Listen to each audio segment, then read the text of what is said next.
Hi friends, welcome back to my channel. ಎಲ್ಲರೂ ಹೇಗಿದ್ದೀರಾ? ಚೆನ್ನಾಗಿದ್ದೀರಾ ಅಂದ್ಕೊತಿದ್ದೀನಿ. ಹಾಗಾದರೆ ನೋಡ್ರಿ, ನಾನಿವತ್ತು ಸೂಪರ್ ಟೇಸ್ಟಿಯಾದಂತಹ ಪಾಸ್ತಾ ರೆಸಿಪಿನ ನಿಮ್ಮ ಜೊತೆ ಶೇರ್ ಮಾಡ್ತಾ ಇದ್ದೀನಿ. ನೋಡ್ರಿ, ತುಂಬ ಚೆನ್ನಾಗಿ ಬಂದಿದೆ. ಇದೇ ರೀತಿ ನೀವು ಕೂಡ ಒಂದ್ಸರಿ ಟ್ರೈ ಮಾಡಿರಿ, ಹೇಗೆ ಬಂತಂತ ತಿಳಿಸಿ. ತುಂಬ ಟೇಸ್ಟಿಯಾಗಿ, ಮಕ್ಕಳು ಬೇಕು ಅಂತ ಕೇಳಿದಾಗ ಇಮಿಡಿಯೇಟಾಗಿ ನಾವು ಈಸಿಯಾಗಿ ಮನೆಯಲ್ಲೇ ಇರುವಂತಹ ಇಂಗ್ರೀಡಿಯೆಂಟ್ಸನ್ನು ಬಳಸ್ಕೊಂಡು ಈ ರೆಸಿಪಿನ ಮಾಡ್ಬೋದು ನೋಡಿರಿ. ಹಾಗಾದರೆ ನೋಡ್ಕೊಂಬನ್ನಿ ಹೇಗೆ ಮಾಡೋದು ಅಂತ ಹೇಳಿ. ವಿಡಿಯೋನ ಸ್ಕಿಪ್ ಮಾಡಿದೆ ನೋಡಿರಿ. ಹಾಗೆ ಇನ್ನು ಯಾರು ನಮ್ಮ ಚಾನಲ್ಗೆ ಸಬ್ಸ್ಕ್ರೈಬ್ ಮಾಡದೆ ವಿಡಿಯೋ ನೋಡ್ತಾ ಇದ್ದಾರೆ, ಪ್ಲೀಸ್ ಚಾನಲ್ಗೆ ಸಬ್ಸ್ಕ್ರೈಬ್ ಮಾಡಿಕೊಂಡು ವಿಡಿಯೋಗಳನ್ನು ನೋಡಿ ನಮಗೆ ಸಪೋರ್ಟ್ ಮಾಡಿ. ಇಲ್ಲಿ ನೋಡಿರಿ, ನಾನು ಪಾಸ್ತಾ ಮಾಡೋದಕ್ಕೆ ಪಾಸ್ತಾವನ್ನು ತೊಗೊಂಡಿದ್ದೀನಿ.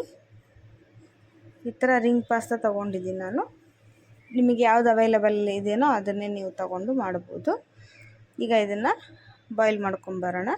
ಇದಕ್ಕೆ ಫಸ್ಟು ನಾವೊಂದು ಸಿಂಪಲ್ ಮಸಾಲೆನ ರೆಡಿ ಮಾಡ್ಕೊಳ್ಳೋಣ. ಅಂದರೆ ಟೊಮ್ಯಾಟೊ ಪ್ಯೂರಿ ಮಾಡ್ಕೋಬೇಕು. ಇಲ್ಲಿ ನಾನು 2 ಟೊಮ್ಯಾಟೊನ ತೊಗೊಂಡಿದ್ದೀನಿ, 1 ಗೆಡ್ಡೆ ಬೆಳ್ಳುಳ್ಳಿನ ತೊಗೊಂಡಿದ್ದೀನಿ. ಇದನ್ನು ಎರಡನ್ನೂ ನಾನು ಜಾರಿಗೆ ಸೇರಿಸಿ ಇವಾಗ ನೈಸಾಗಿ ಟೊಮ್ಯಾಟೊ ಪ್ಯೂರಿನ ಗ್ರೈಂಡ್ ಮಾಡ್ಕೊಂಬರ್ತೀನಿ. ಅಂದರೆ ನೈಸಾಗಿರಬೇಕು, ತರಿಯಾಗಿದ್ದರೆ ಪಾಸ್ತಾ ಚೆನ್ನಾಗಿ ಬರೋದಿಲ್ಲ. ಹಾಗಾಗಿ ಸ್ವಲ್ಪ ನೈಸಾಗಿ ಗ್ರೈಂಡ್ ಮಾಡ್ಕೊಂಬನ್ನಿ. ಇದು ತುಂಬ ಒಳ್ಳೆ ಟೇಸ್ಟ್ ಕೊಡುತ್ತೆ ಪಾಸ್ತಾಗೆ.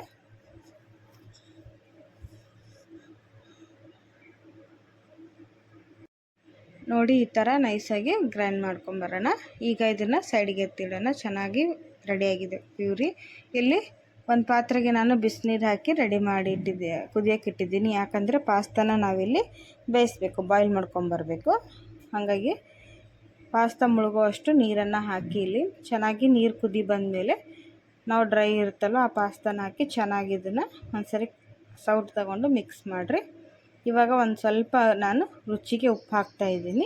ಯಾಕಂದರೆ ಸಪ್ಪೆ ಆಗಬಾರ್ದು ಅಂಥೇಳಿ ನಾನು ಸ್ವಲ್ಪ ಟೇಸ್ಟಿಗೋಸ್ಕರ ಒಂದು ಚಿಟಿಕೆಯಷ್ಟು ಉಪ್ಪು ಹಾಕಿ ಇದನ್ನು ಒಂದು 3 ರಿಂದ 4 ನಿಮಿಷ ಬಾಯ್ಲ್ ಮಾಡಿದ್ರೆ ನೋಡಿರಿ ಪಾಸ್ತಾ ರೆಡಿ ಆಗುತ್ತೆ. ಜಾಸ್ತಿ ಕುದಿಸ್ಬಾರ್ದು, ಸ್ವಲ್ಪ ಕುದ್ರೆ ಸಾಕು. ನೋಡಿರಿ, ಇಲ್ಲಿ ಚೆನ್ನಾಗಿ ಬಾಯ್ಲ್ ಆಗಿದೆ. ಈಗ ಇದನ್ನು ಸ್ಟ್ರೈನ್ ಮಾಡೋಣ. ಅಂದರೆ ಬಸ್ತು ಒಂದು ಪ್ಲೇಟಿಗೆ ಎತ್ತಿಟ್ಕೋಬೇಕು. ನೋಡಿರಿ, ಬಾಯ್ಲ್ ಆಗಿದೆ. ಮುಟ್ಟಿದ್ರೆ ಸ್ವಲ್ಪ ಕಟ್ಟಾದರೆ ಸಾಕು, ಬಾಯ್ಲ್ ಆಗಿದೆ ಅಂತ ಅರ್ಥ. ಇಲ್ಲಿ ಪಾಸ್ತಾ ಮಾಡೋದಕ್ಕೆ ನಾನು 1 ಕ್ಯಾರೆಟ್ ತೊಗೊಂಡಿದ್ದೀನಿ, 1 ಕ್ಯಾಪ್ಸಿಕಮ್ಮು ಮತ್ತು ಸ್ವಲ್ಪ ಕೊತ್ತಂಬರಿ ಸೊಪ್ಪು, 1 ಟೊಮ್ಯಾಟೊ ಮತ್ತು 1 ಉಳ್ಳಾಗಡ್ಡಿನ ಹೆಚ್ಚಿ ತೊಗೊಂಡಿದ್ದೀನಿ. ಟೊಮ್ಯಾಟೊ ಪ್ಯೂರಿನೂ ಹಾಕಿರ್ತೀವಿ, ಮೇಲೆ ಸ್ವಲ್ಪ ಇಷ್ಟ ಇದ್ದರೆ ಹೆಚ್ಚು ಹಾಕ್ಬೋದು, ಇಲ್ಲಾಂದರೆ ಹಾಗೇ ನೀವು ಮಾಡ್ಬೋದು. ಇಲ್ಲಿ ಒಂದು ಕಡಾಯಿ ಬಿಸಿ ಮಾಡಿ ಅದಕ್ಕೆ 2 ಟೇಬಲ್ ಸ್ಪೂನಷ್ಟು ಎಣ್ಣೆನ ಹಾಕಿದ್ದೀನಿ. ಈಗ ಎಣ್ಣೆ ಚೆನ್ನಾಗಿ ಸ್ವಲ್ಪ ಬಿಸಿ ಆಗಲಿ. ಈಗ ಇದಕ್ಕೆ ನಾವು ಸಿಂಪಲ್ ಆದಂಥ ಒಗ್ಗರಣೆ ಮಾಡಿ ಪಾಸ್ತಾನ ರೆಡಿ ಮಾಡೋಣ. ಈಗ ನೋಡಿರಿ, ಎಣ್ಣೆ ಕಾದಿದೆ. ಇದಕ್ಕೆ ಹೆಚ್ಚಿ ತಗೊಂಡಂಥ ಉಳ್ಳಾಗಡ್ಡಿನ ಹಾಕ್ತಾಯಿದ್ದೀನಿ. ನೀವು ಇದಕ್ಕೆ ಬೆಳ್ಳುಳ್ಳಿ ಮತ್ತು ಹಸಿ ಶುಂಠಿನೂ ಸಣ್ಣಗೆ ಕಟ್ ಮಾಡಿ ಹಾಕ್ಬೋದು. ನಾನಿಲ್ಲಿ ಶುಂಠಿ ಬೆಳ್ಳುಳ್ಳಿ ಪೇಸ್ಟನ್ನು ಬಳಸ್ತಾಯಿದ್ದೀನಿ, ಹಾಗಾಗಿ ಕಟ್ ಮಾಡಿ ಹಾಕಿಲ್ಲ. ಇದಕ್ಕೆ ಹೆಚ್ಚಿದಂಥ ತರಕಾರಿ ಅಂದರೆ ಕ್ಯಾರೆಟು ಮತ್ತು ಕ್ಯಾಪ್ಸಿಕಮ್ ಎರಡನ್ನು ಹಾಕಿ ನಾನು ಚೆನ್ನಾಗಿ ಇದನ್ನು ಫ್ರೈ ಮಾಡ್ತಾಯಿದ್ದೀನಿ. ಇದೇನು ಸಾಫ್ಟಾಗಿ ಬೇಯಬೇಕು ಅಂತಿಲ್ಲ. ತರಕಾರಿ ಮತ್ತು ಕ್ಯಾಪ್ಸಿಕಮ್ ಸ್ವಲ್ಪ ಕ್ರಂಚಿಯಾಗಿದ್ರೇ ಚೆನ್ನಾಗಿರುತ್ತೆ. ಪೂರ್ತಿ ಫ್ರೈ ಆಗಬೇಕು ಅಂತ ಏನಿಲ್ಲ, ಸ್ವಲ್ಪ ಬೆಂದರೆ ಸಾಕು. ಇಲ್ಲಿ ನೋಡಿರಿ, ಈ ಥರ ಫ್ರೈ ಆದರೆ ಸಾಕು. ನೋಡಿರಿ, ಇವಾಗ ನಾನು ಟೊಮ್ಯಾಟೊ ಸಹಿತ ಹಾಕ್ತಾಯಿದ್ದೀನಿ. ಹಾಕಿ ಇದನ್ನು ಚೆನ್ನಾಗಿ ಸಾಫ್ಟಾಗಿವರೆಗೂ ಫ್ರೈ ಮಾಡಿಕೊಡ್ರಿ. ಟೊಮ್ಯಾಟೊನ ಬೇಗ ಆಗುತ್ತೆ, ಇದು ಜಾಸ್ತಿ ಟೈಮ್ ತಗೊಳ್ಳೋದಿಲ್ಲ. ನೋಡಿ, ಮನೆಯಲ್ಲೇ ಇರುವಂಥ ಇಂಗ್ರೀಡಿಯೆಂಟ್ಸನ್ನು ಬಳಸಿ ಈಸಿಯಾಗಿ ಪಾಸ್ತಾ ಮಾಡ್ಕೋಬೋದು ನಾವು. ಇಲ್ಲಿ ನೋಡಿರಿ, ನಾನು 1 ಸ್ಪೂನಷ್ಟು ಶುಂಠಿ ಬೆಳ್ಳುಳ್ಳಿ ಪೇಸ್ಟನ್ನು ಹಾಕ್ತಾಯಿದ್ದೀನಿ. ಶುಂಠಿ ಬೆಳ್ಳುಳ್ಳಿ ಪೇಸ್ಟ್ ಹಾಕದೇ ಇದ್ದವರು ನೀವು ಬೆಳ್ಳುಳ್ಳಿ ಮತ್ತು ಹಸಿ ಶುಂಠಿನ ನೈಸಾಗಿ ಕಟ್ ಮಾಡಿ ಸಣ್ಣಗೆ ಕಟ್ ಮಾಡಿ ಹಾಕ್ಬೋದು, ಅದು ಒಳ್ಳೆ ಟೇಸ್ಟ್ ಕೊಡುತ್ತೆ. ನಾನಿಲ್ಲಿ ಪೇಸ್ಟನ್ನು ಯೂಸ್ ಮಾಡ್ತಿರೋದ್ರಿಂದ ನಾನು ಕಟ್ ಮಾಡಿ ಹಾಕಿಲ್ಲ. ಈಗ ಇದು ಹಸಿ ಸ್ಮೆಲ್ ಹೋಗೋವರೆಗೂ ಚೆನ್ನಾಗಿ ಫ್ರೈ ಆಗಿ ಮಾಡಿಕೊಡ್ರಿ. ಆಮೇಲೆ ಇದಕ್ಕೆ ಇವಾಗ ನಾವು ರೆಡಿ ಮಾಡ್ಕೊಂಡು ತಂದಂಥ ಟೊಮ್ಯಾಟೊ ಪ್ಯೂರಿನ ಹಾಕ್ತಾಯಿದ್ದೀನಿ ನಾನು.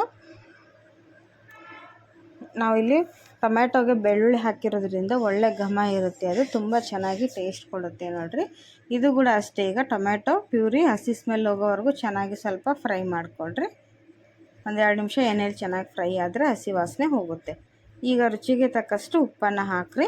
ನೆನಪಿರಲಿ, ಇಲ್ಲಿ ನಾವು ಪಾಸ್ತಾ ಬಾಯ್ಲ್ ಮಾಡಬೇಕಾದ್ರೂ ಸ್ವಲ್ಪ ಉಪ್ಪು ಹಾಕಿದ್ವಿ, ಉಪ್ಪು ನೋಡಿ ಹಾಕ್ಕೊಳ್ರಿ.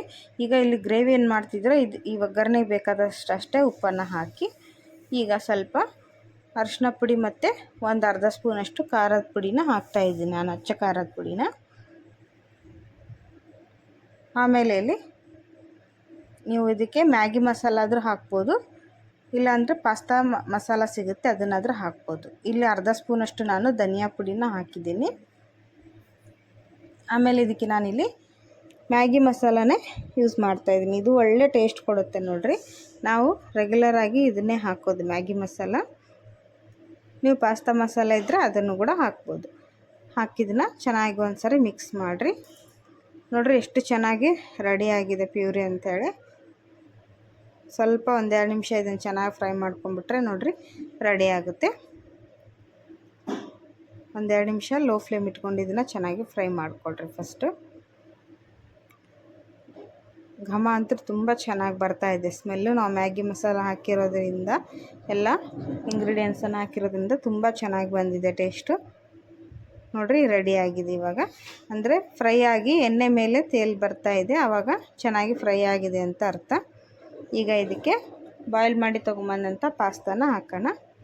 ಹಾಕಿ ಚೆನ್ನಾಗಿ ಒಂದೆರಡು ನಿಮಿಷ ಫ್ರೈ ಮಾಡೋದು, ಮಿಕ್ಸ್ ಮಾಡಿದ್ರೆ ರೆಡಿ ಆಗುತ್ತೆ ನೋಡಿರಿ. ನೋಡಿ ಒಗ್ಗರಣೆ ಯಾವ ರೀತಿ ಬಂದಿದೆ ಅಂತೇಳಿ, ತುಂಬ ಚೆನ್ನಾಗಿ ಬಂದಿದೆ. ಇವಾಗ ಇದಕ್ಕೆ ಪಾಸ್ತಾನ ಹಾಕ್ರಿ. ಸ್ವಲ್ಪ ಫಸ್ಟೇ ಮಿಕ್ಸ್ ಮಾಡಿ ಹಾಕಿರಿ ಪಾಸ್ತಾನ, ಇಲ್ಲಾಂದರೆ ಅದು ಬಾಯ್ಲ್ ಮಾಡಿ ತೆಗ್ದಿರ್ತೀವಲ್ಲ ಸ್ವಲ್ಪ ಗಟ್ಟಿಯಾಗಿರುತ್ತೆ. ಇಲ್ಲಾಂದರೆ ತಣ್ಣೀರು ಹಾಕಿದ್ರೂ ಸಹಿತ ಅದು ಉದುರುದ್ರಾಗಿರುತ್ತೆ. ನಾನಿಲ್ಲಿ ತಣ್ಣೀರು ಹಾಕಿಲ್ಲ, ಹಾಗೆ ಸ್ಟ್ರೈನ್ ಮಾಡಿ ಹಾಗೆ ಇಟ್ಟಿದ್ದೆ, ಸ್ವಲ್ಪ ಗಟ್ಟಿಯಾಗಿತ್ತು. ಕೈಲಿಂದ ಮಿಕ್ಸ್ ಮಾಡಿ ಹಾಕಿದರೆ ಈ ಥರ ಉದುರುದ್ರಾಗೆ ಬರುತ್ತೆ ನೋಡಿರಿ. ವಾವ್, ಎಷ್ಟು ಚೆನ್ನಾಗಿ ಬಂದಿದೆ, ಎಷ್ಟು ಕಲರ್ಫುಲ್ಲಾಗಿ ಕಾಣಿಸ್ತಾ ಇದೆ ಅಂದರೆ ಅಷ್ಟೇ ಟೇಸ್ಟಿಯಾಗಿ ಬಂದಿದೆ ನೋಡಿರಿ. ಸೂಪರಾಗಿ ಬಂದಿದೆ. ಇಷ್ಟೇ ರುಚಿಯಾದಂಥ ಪಾಸ್ತಾ ನೀವು ಕೂಡ ಮಾಡಬೇಕಂದ್ರೆ ಇವತ್ತೇ ಟ್ರೈ ಮಾಡಿರಿ. ಹೇಗೆ ಬಂತು ಅಂತ ತಿಳಿಸಿ. ನೋಡ್ತಾ ಇರ್ಬೋದು ಎಷ್ಟು ಚೆನ್ನಾಗಿ ಬಾಯ್ಲ್ ಆಗಿದೆ, ಎಷ್ಟು ಉದ್ರಾಗಿ ಬಂದಿದೆ ಅಂಥೇಳಿ. ಮಕ್ಕಳಂದ್ರೆ ತುಂಬ ಇಷ್ಟಪಟ್ಟು ತಿಂತಾರೆ ನೋಡಿರಿ. ಈಗ ಒಂದ್ಸರಿ ನೀವು ಮಾಡಿದ್ರೆ ಹೊರಗಡೆ ಹೋಗಿ ತಿನ್ನೋದೇ ಬಿಡ್ತೀರಾ. ಮೇಲೆ ಸ್ವಲ್ಪ ಹಸಿ ಕೊತ್ತಂಬರಿನ ಹಾಕಿ ಮತ್ತು ಇದನ್ನು ಚೆನ್ನಾಗಿ ಮಿಕ್ಸ್ ಮಾಡಿ ಒಂದೆರಡು ನಿಮಿಷ ನೀವು ಲೋ ಫ್ಲೇಮ್ ಇಟ್ಟು ಇದನ್ನು ಮುಚ್ಚಿ ಲಿಡ್ ಕ್ಲೋಸ್ ಮಾಡಿ ಇಟ್ಬಿಟ್ರೆ ಚೆನ್ನಾಗಿ ಇದೆಲ್ಲ ಉಪ್ಪು ಖಾರ ಚೆನ್ನಾಗಿ ಅಬ್ಸರ್ವ್ ಮಾಡಿಕೊಂಡು ಪಾಸ್ತಾ ಟೇಸ್ಟಿಯಾಗಿ ರೆಡಿಯಾಗುತ್ತೆ. ಈಗ ಇದು ರೆಡಿಯಾಗಿದೆ, ಪ್ಲೇಟಿಗೆ ಹಾಕಿ ಸರ್ವ್ ಮಾಡೋಣ. ನೋಡಿರಿ ಇಲ್ಲಿ ನಾನು ಪ್ಲೇಟ್ಗೆ ಹಾಕಿ ಸರ್ವ್ ಮಾಡಿದ್ದೀನಿ. ಹೇಗೆ ಕಾಣಿಸ್ತಾ ಇದೆ ಅಂತ ನೋಡ್ತಿರ್ಬೋದು.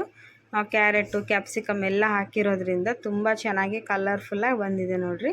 ಈ ಥರ ಕಲರ್ಫುಲ್ಲಾಗಿ ಮಾಡಿಕೊಟ್ರೆ ಮಕ್ಕಳು ಕೂಡ ತುಂಬ ಚೆನ್ನಾಗಿ ಇಷ್ಟಪಟ್ಟು ತಿಂತಾರೆ ನೋಡಿರಿ.